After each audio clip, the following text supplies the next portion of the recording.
I believe that one package, one 12-ounce package, usually stands in for 1 pound of ground beef if you're using it in other recipes.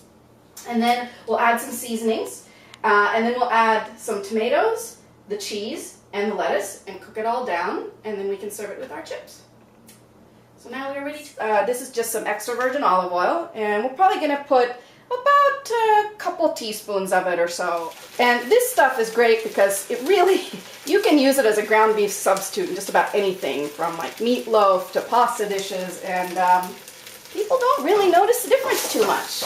And now what I'm going to do, I'm going to add a little bit of paprika and cumin. And once again, if there are other spices that you really like, or if you like a hotter pepper, you can certainly feel free to add that.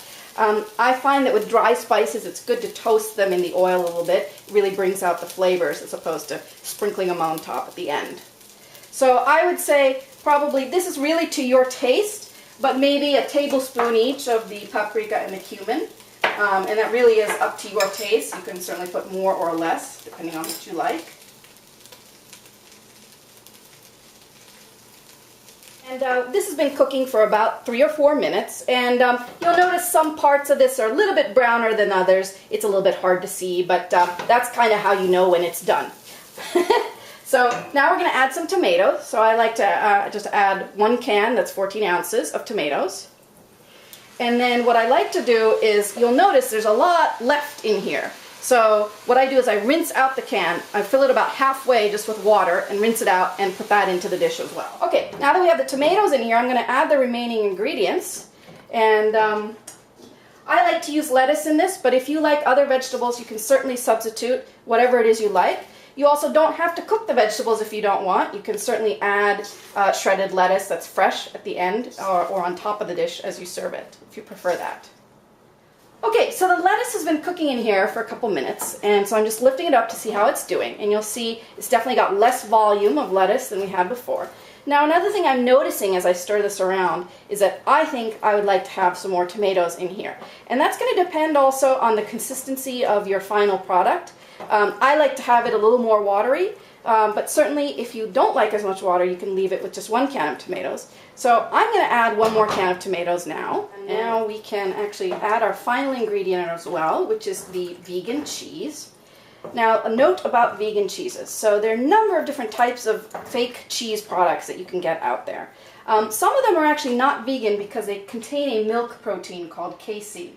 Now these guys, we can't say it's cheese. They make a vegan cheese which is free, so it's free of casein. What I also like is that it does not include an ingredient called carrageenan. Carrageenan is a sea vegetable-based ingredient that they put in a lot of tofu and almond cheeses to help it coagulate. It can be tough on your digestive system, so I prefer this type of cheese. These guys make 4 different kinds of products depending on what you need. Some are more like a sauce, which is what this is, and some are more like a spread. So these we can just put directly into the dish.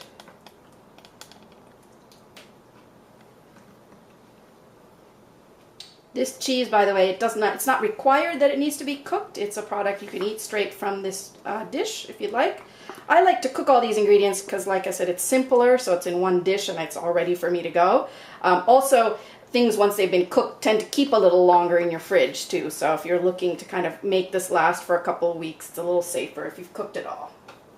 And now I think the cheese is pretty well incorporated with the rest of the mixture.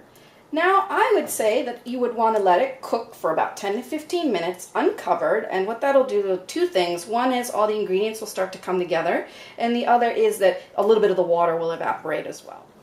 So this has been cooking for about 10 to 15 minutes, and you'll see that it's a little thicker now, and it will continue to thicken if you put it in the fridge for a couple days and eat leftovers later on. It'll be thicker then as well. Now let's say, so this right now is like a consistency almost of a soup, so you could even just break some tortillas into here and make it a tortilla soup. If you wanted it, for example, to be thicker, what you could do is not add that second can of tomatoes we added, or add the can of tomatoes but don't rinse it out with the water, so there'll be less water that you're adding to the dish.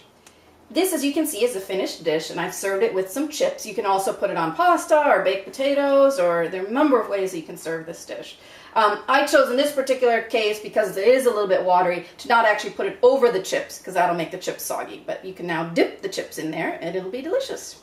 Bon appetit!